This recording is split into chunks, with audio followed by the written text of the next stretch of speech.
Welcome to the Quality of Mind podcast, where you can explore the pioneering and game-changing understanding that unlocks the secret sauce to more productivity, peace, and potential. If you're fed up with the conventional echo chamber to personal development and human potential, and if you want to be part of the new breeders of leaders and entrepreneurs, come and explore the Before Psychology approach, enabling sustainable, wide-ranging transformation in every aspect of life and work, for exponential, not just marginal gains. Hello and welcome to the Quality of Mind Transforming Business podcast series. And today's episode, we've got a lovely conversation lined up with someone who's been on the show already. And today we're going to delve into something that he's doing in the world I think will be really super interesting for people. So Craig first came on the show and he took us through his amazing awakening experience of seeing something fundamental about the nature of the mind and who we are that really fitted in with Quality of Mind and Before Psychology. And he showed how that turned up in his creative writing. And he's a very skillful author of, well, many things, but particularly a podcast, which I shall put in the show notes. But also how about it helped his flow generally in life, whether that's running marathons dressed as an elephant or creating works of art or just doing anything. Now, he's going to tell us about his new venture in the workplace and how that fits back into the fundamental understanding that sits behind Quality of Mind and Before Psychology. So, Craig, welcome back. Yeah, thanks for having me back, Piers. Always good to speak to you. Now, for anyone who hasn't listened to the first episode, just give us a minute on the context and your background, just in case people need a bit of a refresher on that. Yeah, so I think we spoke at that point. It'd probably been about 2 years since I'd had this, what we said was an awakening moment. This moment where everything felt different and had a lot of positive repercussions coming out of that. So the context prior to that is I'd basically spent the 5 years before this getting involved in the world of meditation and mindfulness, and just for this was my mid to late 20s, really thinking about what actually is going on with the minds that we use to navigate the world, and listening to people speaking about a similar thing and kind of getting it but not really getting it, liking the sound of some of it but not quite being able to grasp what it was pointing to. And then it all just clicked at one point. It was on the day after my stag do, very hungover, quite miserable despite having had a wonderful 3-day break with a group of friends, and was reading a book, and then just suddenly it all clicked, and that brought with it a hell of a lot of benefits, which we can go into. And those benefits particularly showed up in my writing, as you mentioned, and in marathon running particularly. I found that you could kind of just let things happen by themselves, and they turned out a lot better than if you tried to force them to happen. It just, you used the term quality of mind. I felt the quality of my mind substantially improved. And really, as I say, this was 4 years ago. The 4 years in between has been about recalibrating to that understanding.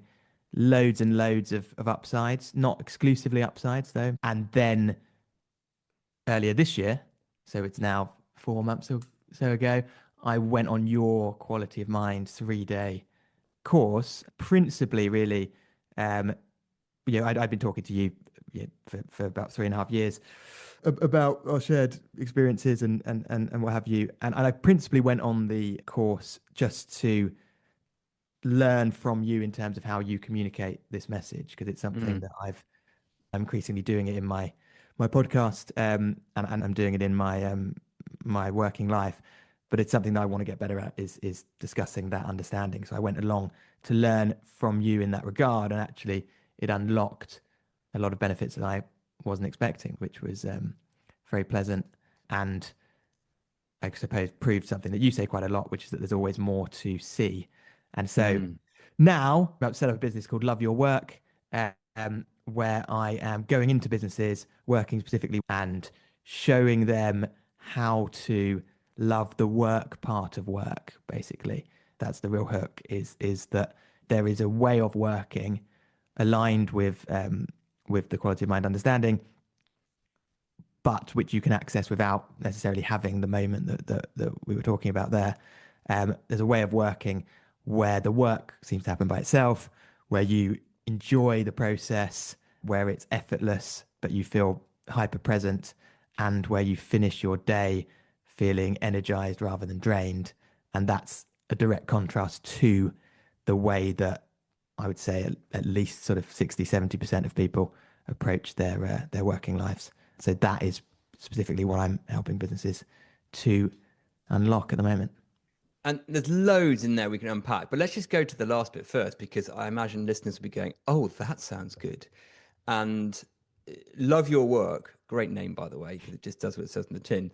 And it's love the work part of your work. So isn't it interesting how, probably, as you said, I probably agree with you, 60, 70, even 80% of people, maybe they don't actually spend a lot of their time really loving their work. There's probably bits they like, but they would say, well, half my job's a bit dull, or something like that, or even more. So we've got a huge percentage of the population not liking a huge percentage of their working day. Or maybe they don't hate it, but it doesn't bring them alive. It's a little bit draining, as you say. So here we are, going to be pointing people to see that there is a way that you can get your mojo back, fall in love with your work again, and actually not just enjoy it more at a well-being level and it'd be less stressful, but actually be better at it, get more from less, etc., etc., etc.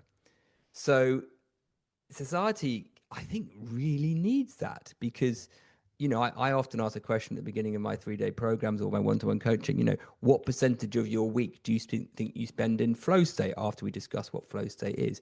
And people are saying, well, 5% if I'm lucky, kind of thing. Now, even if you could nudge that up to 20%, that's a huge change. So we're going to dive into the real fundamentals of this, but how would you describe, Craig, in just sort of a sort of a nutshell, what it is? Because you said there's a way of doing this. What is it that you think enables people, and you're pointing people to in your new business, to have this love your work back again? Yeah, so there's lots of ways you can look at it, but I think to put it in a nutshell is that if you take a process like meditation, you can get a lot of benefits out of meditation, particularly if you were to do it for half an hour every day. Trouble is most people don't have the time to do that. And so, I used to meditate half an hour every day, then I had a kid, and now I don't meditate at all. And so if you give someone that instruction, oh yeah, your life will improve if you meditate for half an hour a day, they might say, well, great, but I'm not going to ultimately do that. Whereas they have to work anyway. So what I'm saying really is that take, half an hour worth of work, so a work task, or it could even be a meeting, and turn that into the object of meditation. And I can give them clear instructions on how to do that. And so you're then getting the benefits of meditation out of something you already had to do anyway. And then your work becomes a source of well-being rather than something that requires you to seek out well-being because it's making you feel drained or upset or exhausted. Well, I mean, that works at one level already. I can just hear, because they always say if you want to get a new piece of change or habit, you attach it to something you do already. So people need to start learning Spanish, do it while you're brushing and flossing your teeth, and do that for 5 minutes a day, and suddenly you've got a hook for the habit. So I can see what you're saying there is, rather than have to carve out an extra half an hour, you're using one you've already got.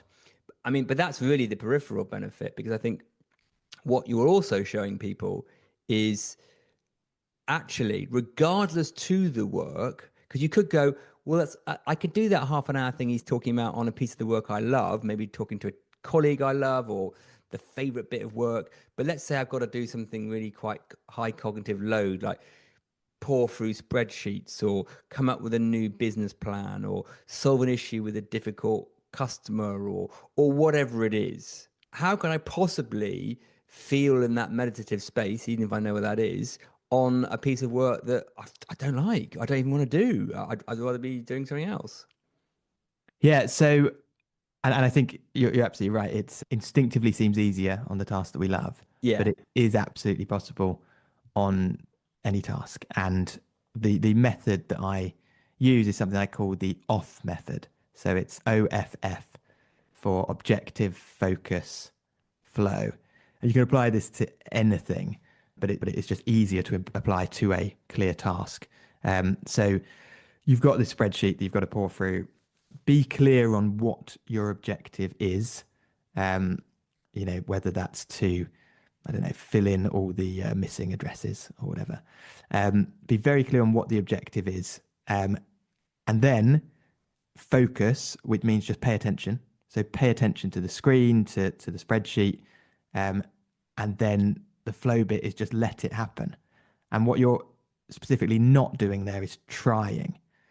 And that will sound odd to some people, but it's actually the trying that causes both the dissatisfaction with the work and also often makes the work worse.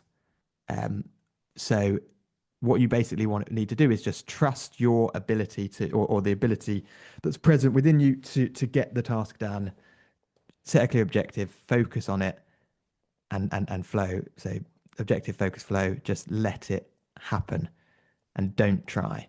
And the first time you try that, it might seem bizarre, but you might notice there's something there. And the more you do it, the more it will make sense. Mm. So, because what I'm hearing there, and so just as a side note for regular, pure listeners of Quality of Mind, they might be going, "What? That's a tool or technique? We don't do tools or techniques in Quality of Mind." Now, but what we do is we point to behind why a tool or technique may or may not work. We point to the fundamentals of the mind that the instructions of OFF is pointing to. So what I heard there, I'll go to sort of slightly more upstream language for a moment, and then we'll put it back into the practical again, is when the system is allowed to have emergence of its own intelligence about a thing without resistance to the isness, right? Without self-identification. So there's some funny words, we'll define those in a moment, which really is saying without trying, right? But that's your sort of layman's term.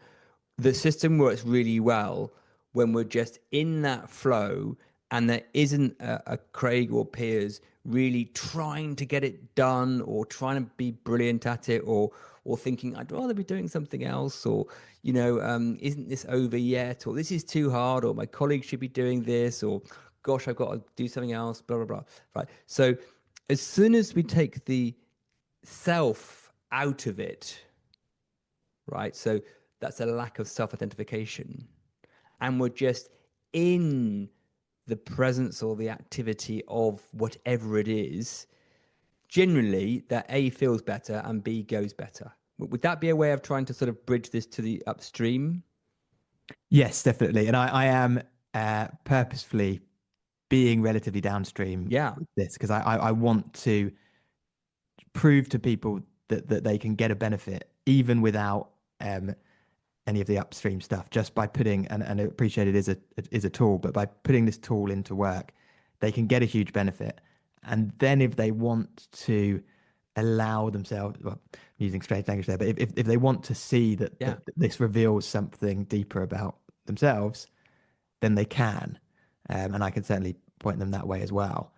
But as you know all too well, there's a lot of people who the minute you start talking about seeing through the illusion of the self, they just their blockers go up and they don't want to have that conversation anymore. So this is a gentle way in. So it's a practical stepping stone to almost evidence or to give us a little clue. Yeah, that half an hour doing what Craig mentioned, that went better than it normally does.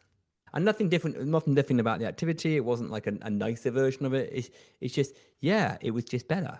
So And then when we can start to see that that's true about anything, not just the nice stuff, a lot of people then do get a little bit curious about, oh, that's interesting, the mind can do that. And hopefully then that would hook people into seeing something a little bit more fundamental. Because why I say hopefully is because when we start to catch sight of this at the fundamental foundational level, the benefit footprint will widen out, not just from that half an hour at work or even any time at work. It will go into every aspect of life. So rather than it be something you apply on a morning between 9 and 10, it becomes, as you mentioned the word earlier, recalibration. It just becomes, that's how I am.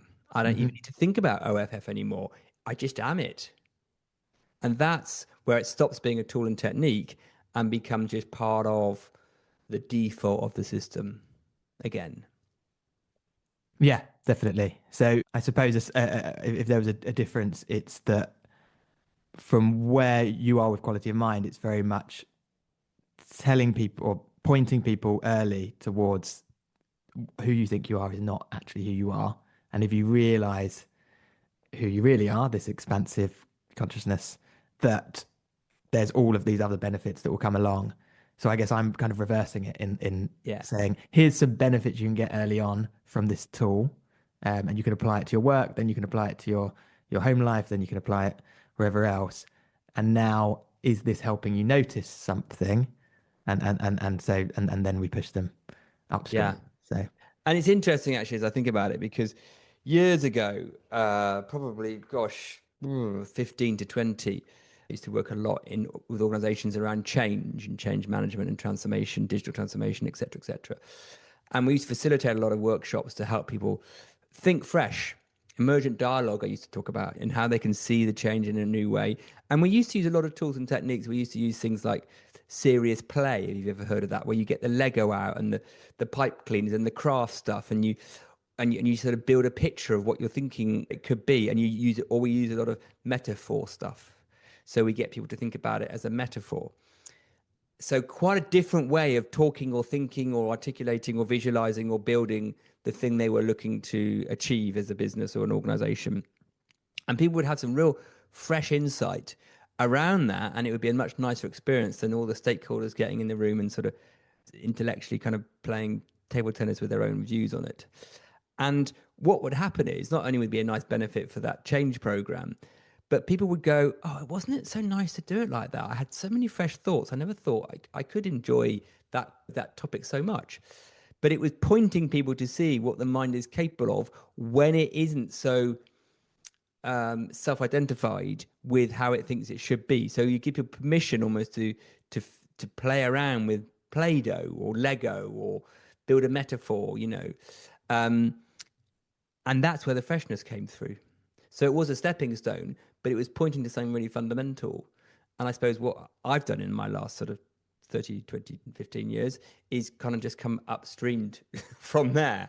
But the stepping stones can be very, very helpful. Um, and it gives people an immediate benefit. But what we're saying is, yes, there'd be an immediate benefit, but the real prize is seeing further than just, I had a good half hour of work. yes, definitely. Yeah, as we touched on at the beginning, with so many people, and we said, I said 60 to 70%, you said 80%. I think there was a stat saying that 91% of employees in the UK are disengaged at work. I Wow. think there's a Gallup poll.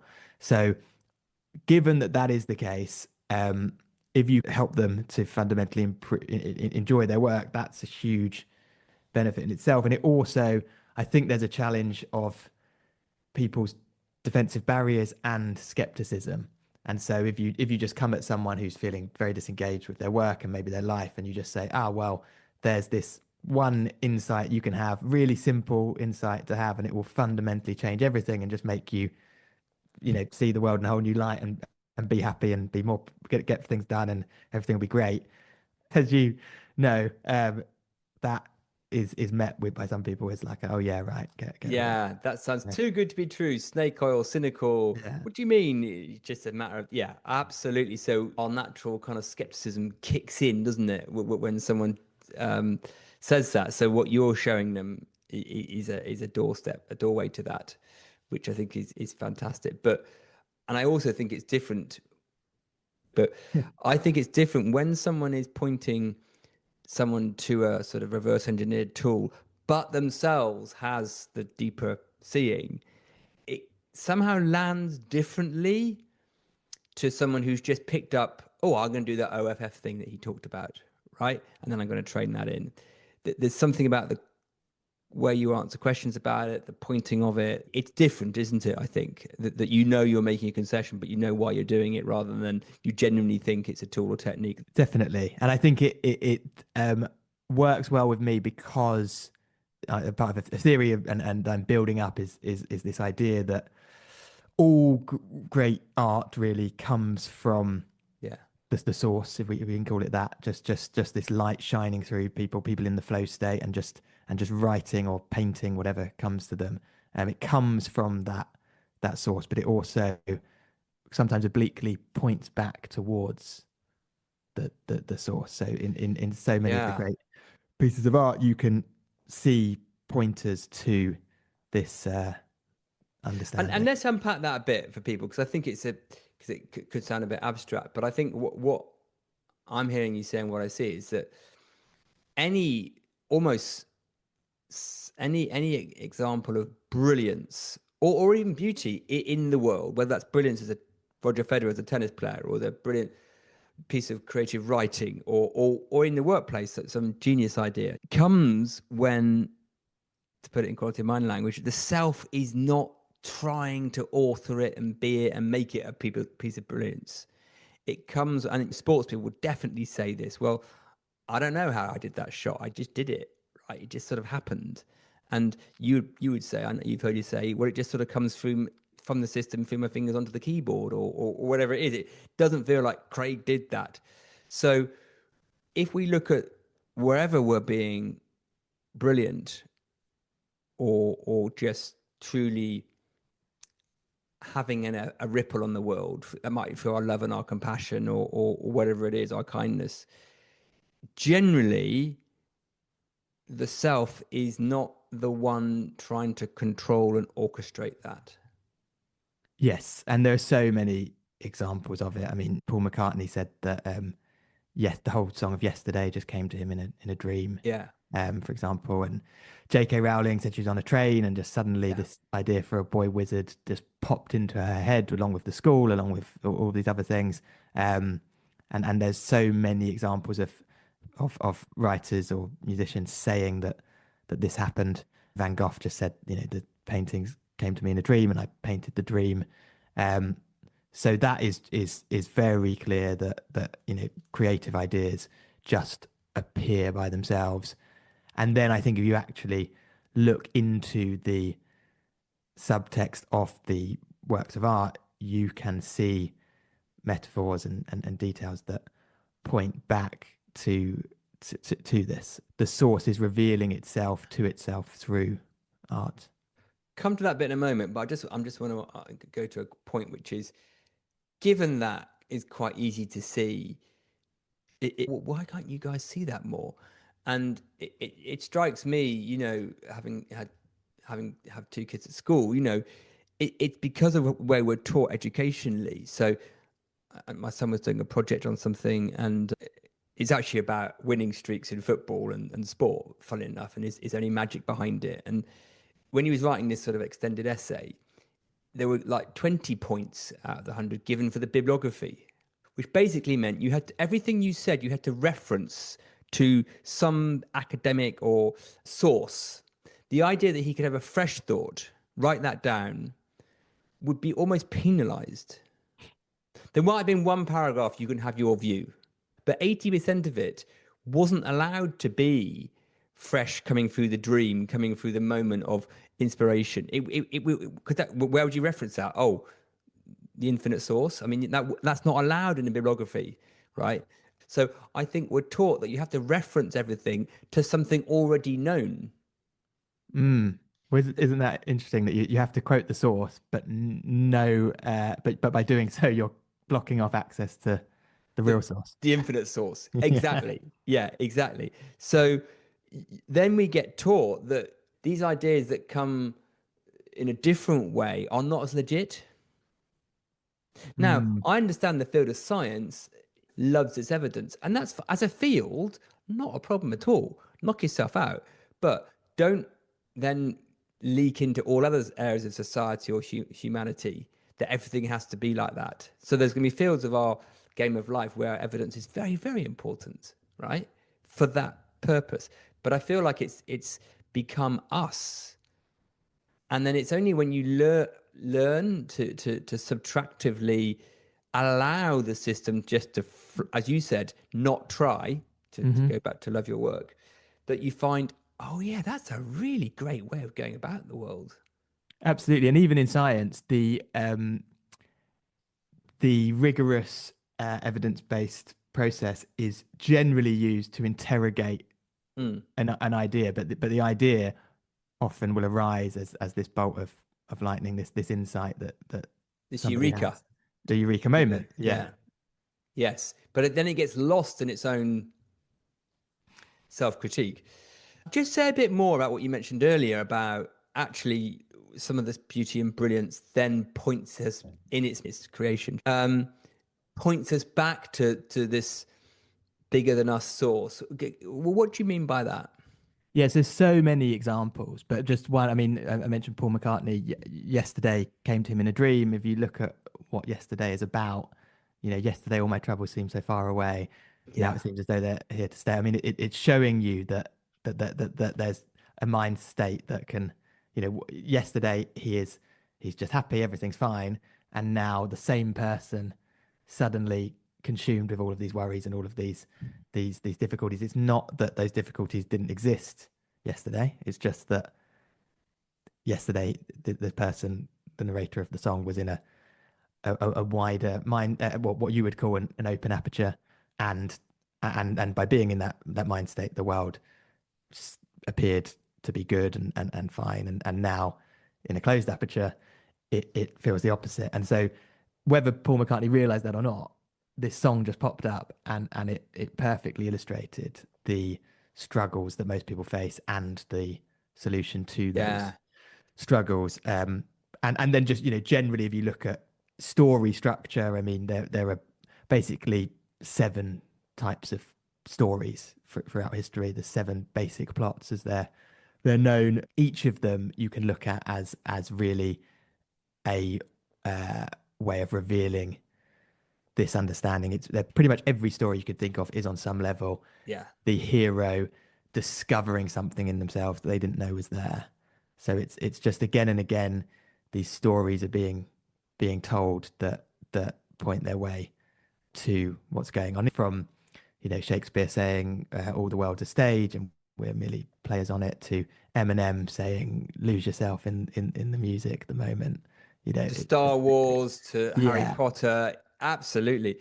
And I think all of this points to, and this is the thing I talk about in quality of mind, is that once we understand the nature of what we are and the illusion and all that kind of blah blah blah blah, there's the real world that we're in, if you want to call it that. And I just see that as just the purpose of that is just a beautiful mirror to show us, if you like, what's available. So another thing I say, and I've done podcasts on this, is that, you know, people that annoy us or frustrate us or we hate or whatever it is that we have an objection to that are turning up in our psychological minds and in our day-to-day lives, they're there to show us something, to show us where we're not seeing what's available.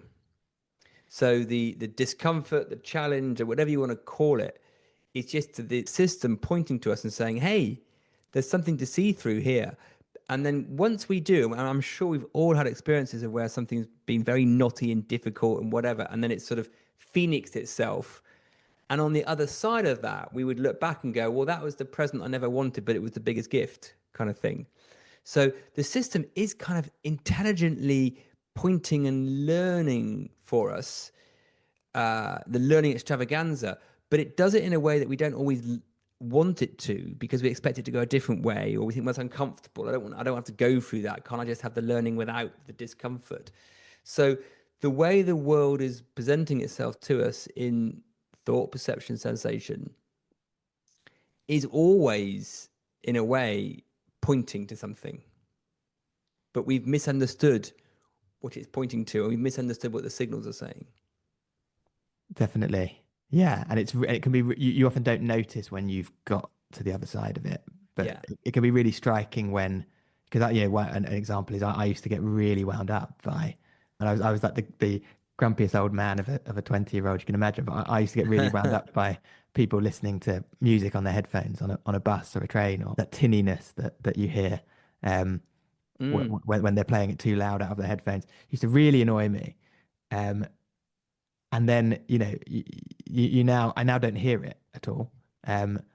Partly maybe the quality of headphones has improved, but when I do hear it, it's kind of just funny. It's like, oh, do you remember when that used to really wind you up? And it's just now it seems bizarre that it ever could have done.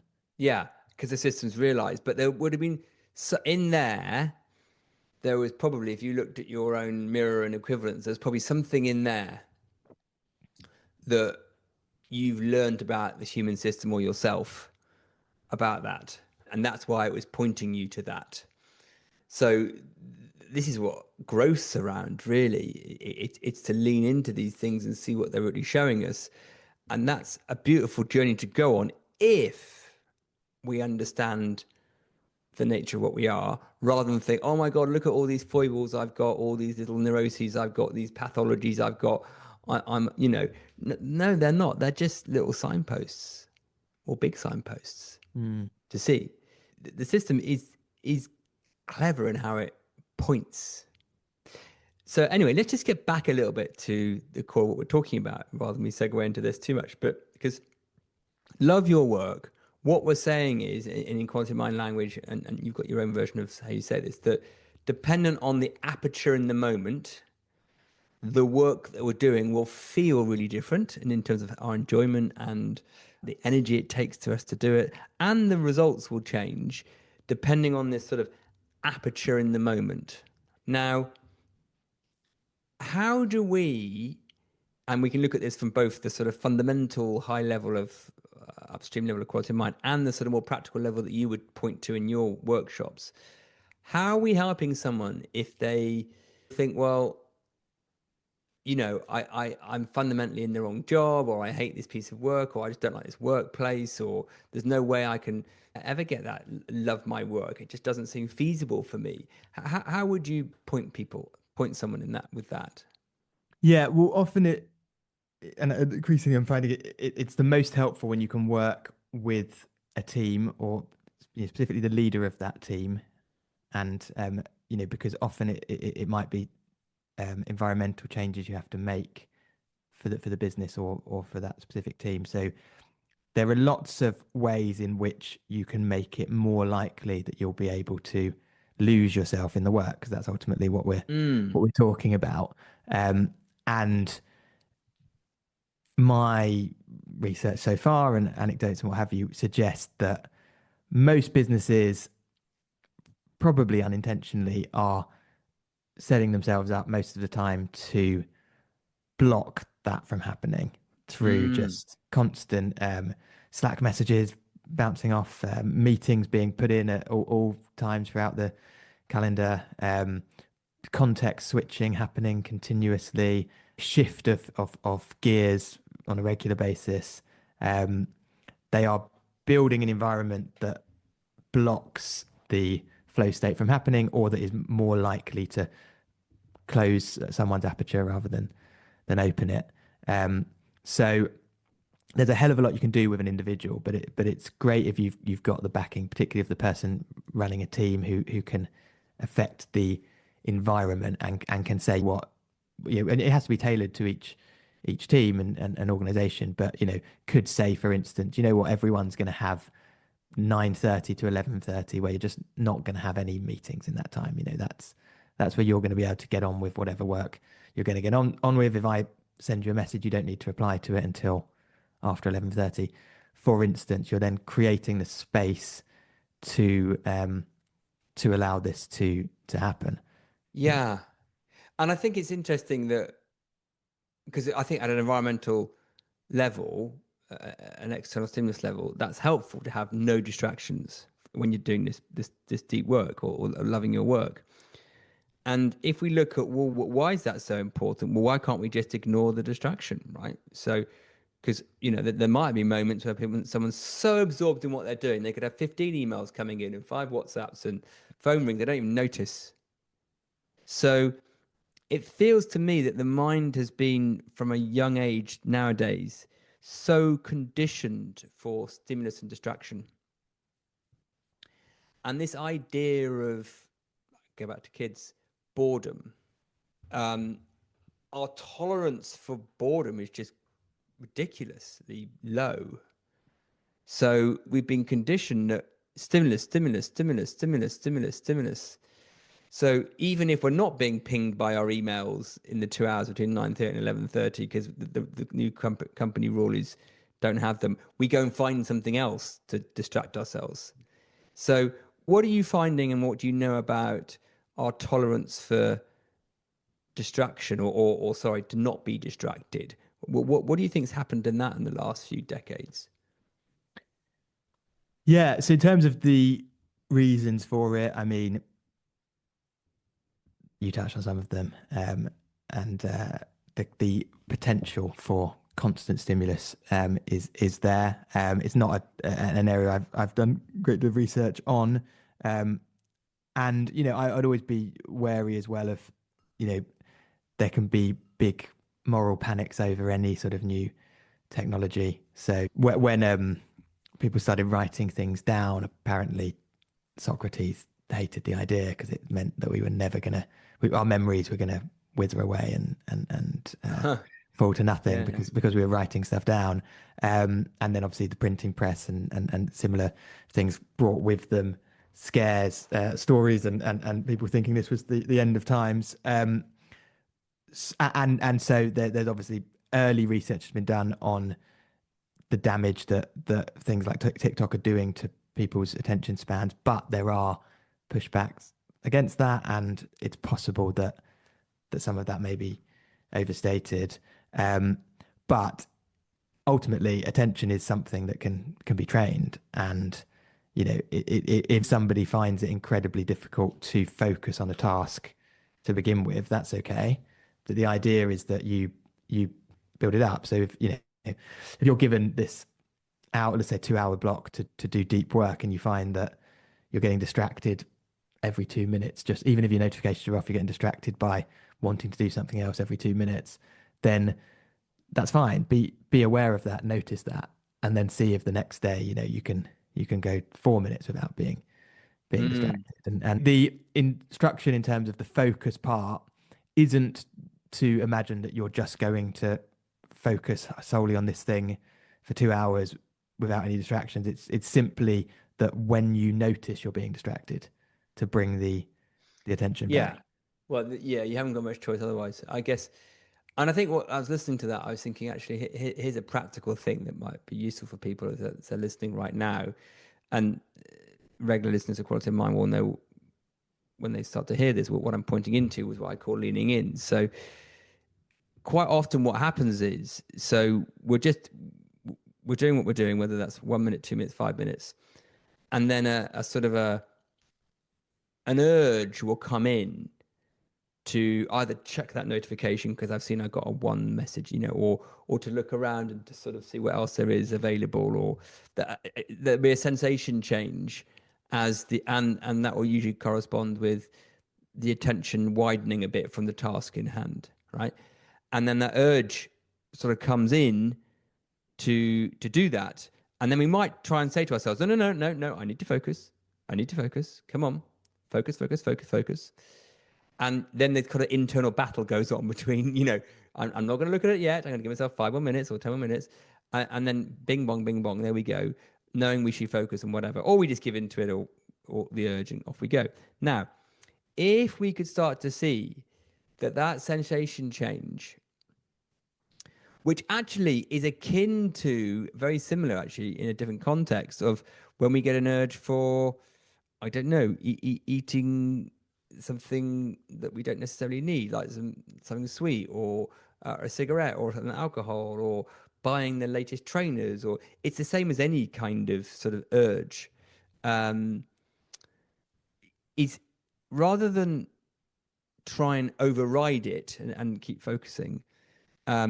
We actually, what we call, lean into it, which means we just become fully present, welcoming, accepting, open, close to, intimate with any sensation that's going on, of the urge for the distraction or the urge for the biscuit or the cookie or the whatever it is.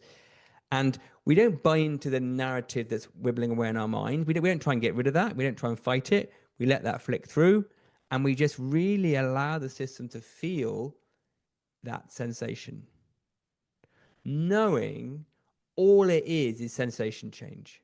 And you've probably heard me talk about this a lot, Craig, the cold shower thing. So if we're in the shower and we turn the water at the cold, normally the mind goes bonkers because, oh my God, I don't want this feeling. I don't want this sensation. Stop it, stop it, stop it. But if we just literally lean into that, accept, what I mean by lean in, just to be very clear, is to accept, feel, open to, even love, bring close any sensation that's going on. So just be the sensation, actually feel it through the system. Give it 30 seconds or even less. It tends to start becoming fluid and dynamic and dissipate and dissolve. Yeah. Yeah. It's just so true that nothing is truly bad if you pay attention to it. And what we have, and I know you've compared how children respond to things compared to how adults respond to things. And I think the difference is that children particularly young children, tend to feel everything. They really feel, but they don't suffer. A child will, like yesterday, my daughter banged her head on the underside of the cutlery drawer. She was playing with toys, stood up, and then suddenly the whole classic 2-year-old. Yeah, right? Yeah. existence shifted. She was absolutely distraught, and you could tell that for 5 minutes she was feeling the pain in her head with every fiber of her being. And she cried and cried and cried. And then 10 minutes later, she was absolutely fine. Yeah. She felt it and didn't suffer. Whereas what most adults do is they suffer rather than feel. So something bad happens, they get insulted at work or whatever. And rather than just feel how that actually felt, if that's anger, that if they actually feel hatred towards the person that said it, rather than allowing themselves to feel that, they push it down, push it away. And they go on then suffering for the rest of the day, sometimes for weeks, sometimes for months. So they suffer without feeling, whereas the key is to feel. Absolutely. Yeah, really nicely put and great example. And I think, as I always say, there's two things we do with feelings rather than feel them, is either we distract ourselves with another feeling. So, oh God, I don't like this feeling. I'll have a cigarette or I'll have something to eat or I'll, get a dopamine from somewhere else. Or we conceptualize it and just go, I'm really angry about that. Well, that really hurt. That really hurt. That really hurt.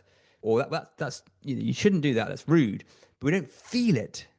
Whereas what your daughter did beautifully was just be alive to feeling in all its glory, and probably for 5 minutes of loud kind of and then done.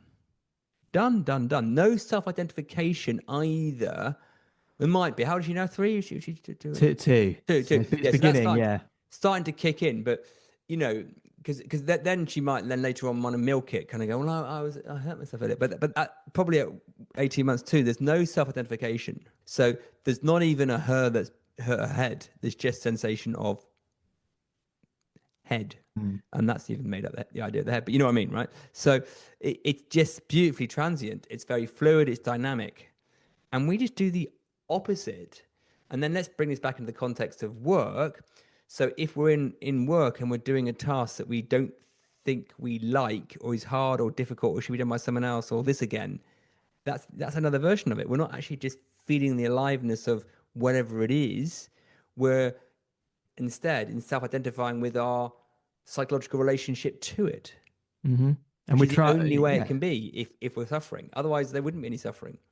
Yeah, and we try to push through it. So yes, yeah, the trying piece. If you've got the work to do, and then there's a notification going off either in your phone or in your mind, a thought notification, and you will go, no, ignore, focus on the work, and you try, And then this narrative or the thought, I wonder what that notification is about, or should I be doing X instead of this? It just gets louder and louder and louder because you're trying to push through it. Whereas Yeah. just hear it, just feel it, and see what happens. Basically, is the I trick. mean, there's that classic, which can sound trite, whatever you resist persists. Mm. But what that's based on, to become more fundamental, is that, and this is, I say it time and time again, the only way that we can have a lack of resourcefulness or suffer, i.e., no flow, is down to one thing, and that's when there's a resistance to the isness, to the whatever's going on. And the only thing that causes resistance to the isness is self-identification.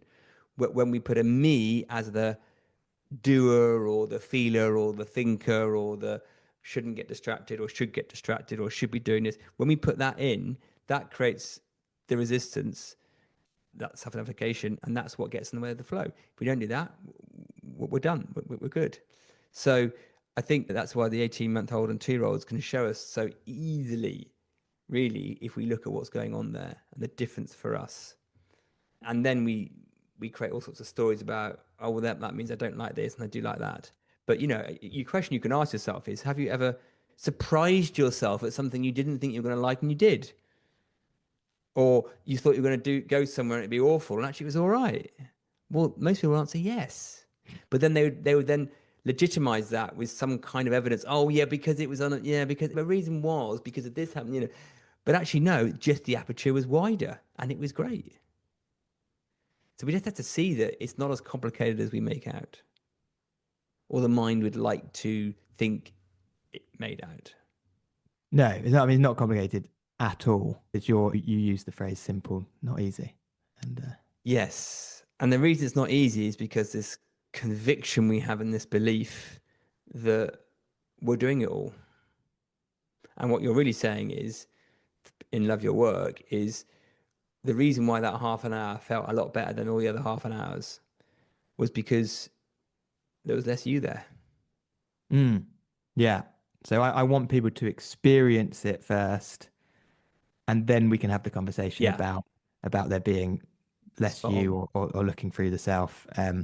Because I mean, I've found when I try and just talk to people about the self being an illusion, if they're coming at that cold, they just don't really get what I'm talking about at all. Well, that's observably accurate from 10, 15 years of trying to babble on about it. But it may sometimes lay some seeds Mm. that become fertile later. So who knows? But that's why I think we've got to do a blend of the profundity and the practicality. I really do think it's a blend of that, because if you just did the practical piece of the tool and technique, it would stay as a tool or technique and then never progress. It'd be a nice tool, but it would then just stack up in the, oh, here's the thing I got to do. Like you Yes. started off the beginning talking about meditation, Yeah, no, absolutely, and it's the only tool and technique that I am using, and it's so you're absolutely right to generally be against them. I mean, I have this box of productivity tips. They're all useful in their own right, but it even says on the back, it's like use these tips to burn through your to-do list so that then you've got time to focus on what truly matters. Yeah. And it's Yeah. still it's making this idea that so even if you manage to condense your workday into 5 hours, it's like, so what, 5 hours of your life every day don't matter, Yeah. you know? Yeah. And what we're saying is that it's quite completely possible that, and I've talked about this as the ordinary, the Mm, ordinariness of a spreadsheet task or whatever it is. That word extraordinary, which I love the word, extraordinary. So we would call something extraordinary when we've had a lovely experience. But actually, if you mm, break that word down, what's it mean? It means it's even more ordinary than normal. Well, that should be boring as anything. No, extraordinary is when we see that there's an awe in just the mundane plane, like mowing the lawn or having a cup of tea or going for a walk in something you've done 100 times or a spreadsheet. So what we're pointing to, listeners, although it might sound bizarre, is that it's never the task itself that is inspirational. It's never like, mm. oh, doing that piece of my work is inspirational, doing that piece isn't. No, inspiration is not in the task itself or the activity, it's in the aperture. Yes, and 18-month-old can get excited by anything. absolutely, and the proof of that is the fact that you have Buddhist monks who just sit for Yeah. hours doing nothing. So if that can be a route to the flow state and to just ease and effortlessness and joy, just sitting in silence, then obviously actually a repetitive, allegedly mundane task is in some ways better suited to bringing this about Mm. that than a really exciting one, or at least as well suited. It's funny. I wonder whether history and time will look back on, I don't know, 50 years' time and look back and think this Craig guy was teaching people something that, how did they not see that? Well, why did he need to go and teach them? And it's the same, I think, about my work sometimes. In 100 years' time or whatever, when we're all enlightened, they'll go back and go, they were having to teach people what they already were. What? That's backwards, right? How did they get so lost?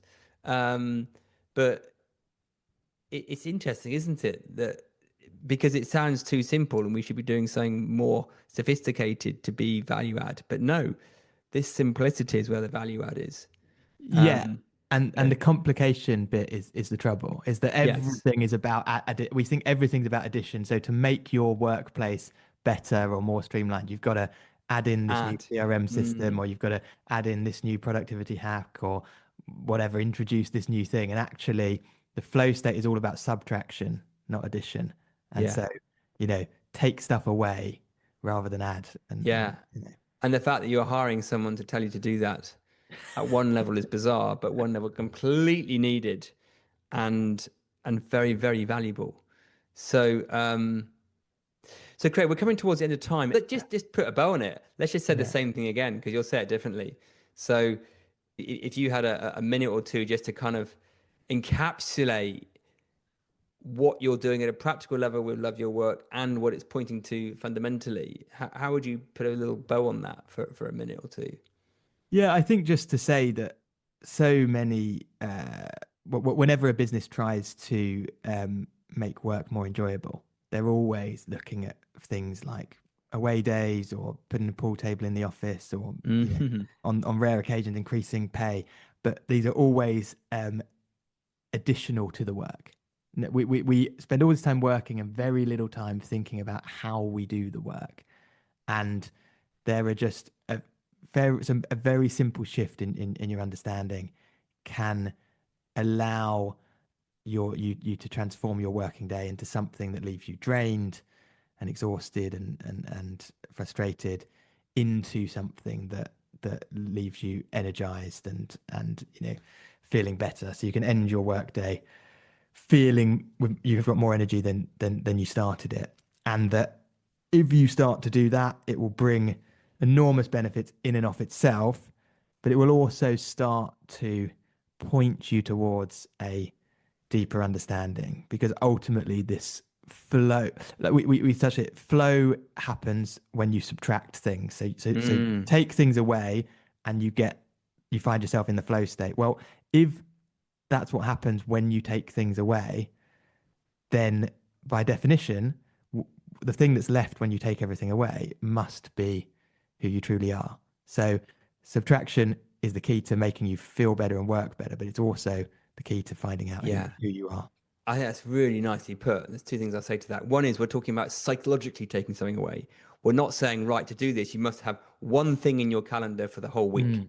No, you can have 100 things in your calendar. We're talking about psychologically taking things away, right? It's Yeah. it's not about trying to have a life like the monks. We can be a monk if you want, but the monks did both. They kind of took everything physically away and psychologically. We're just saying, because of our busy games of lives, psychologically taking something away. And I think the thing that you're pointing there, it's so kind of rare, really, is this is going to help people, as you say, by not adding something in, but by doing it whilst you're at work. It's a little bit like at the moment, we go on work, we have a weekend, then we go on holiday, then we go back to work, then we have a weekend, then we have a holiday. We're saying actually you wouldn't need to go on holiday if you could have a holiday whilst you're working, Mm. right? Yeah. People go, you can't have a holiday at working. They're binary. It's like either you're at work or you're on holiday. And if I want to get better if I want to enjoy work more, I need a pool table or ice creams on Monday or bean bags in the foyer or more money. And we're saying, no, no, no, no. You can get better and whilst doing your normal job. Hmm. And that's the gift that you're offering people to see, Yeah. which is very powerful. It's not additive and a huge value add. Well, Craig, thank you so much for coming on. And I feel like we've had a great Love Your Work hour. So thank you. I'll put all this in the show notes of how listeners can find out more about not only Meaningless Problems, your wonderful, wonderful short story podcast, but also Love Your Work and all the other interesting things you're up to. So thank you so much for coming on. That's okay, guys. Quickly plug an episode of the Meaningless Problems Yeah, podcast, please 'cause it's do. going to be out towards the end of August. It's an episode called The Forced. And the premise of it, I think, is particularly interesting to Quality of Mind listeners. The premise is what would happen if every single married woman woke up one day with the desire to divorce her husband. And it goes from there. I've got a guest actress joining me to perform the episode. She's called Kirsten Callahan. She's fantastic. As we said earlier, in terms of how these ideas come, this idea very much just appeared by itself, and the story was written by itself. So I take no credit for it whatsoever, but it very much gets into the idea of free will and where our impulses and ideas come from. And so, yeah, I imagine it'll be interesting for your listeners. I mean, I think your podcasts are amazing because at one level, they're beautifully well written, entertaining and creative and just a lovely story, but they have something behind them, which is very much in alignment with what you point to with Quality of Mind Before Psychology. So they are amazing and I recommend to everyone. So I would listen to them all, listeners, but that one particularly sounds brilliant. So thank you, Craig, for coming on. And listeners, have fun being curious and catch you next time. If you enjoyed listening to this podcast and want to know more, check out our website at qualityofmind.biz. And also feel free to reach out and leave us a review or a comment. Until next time, have fun being curious.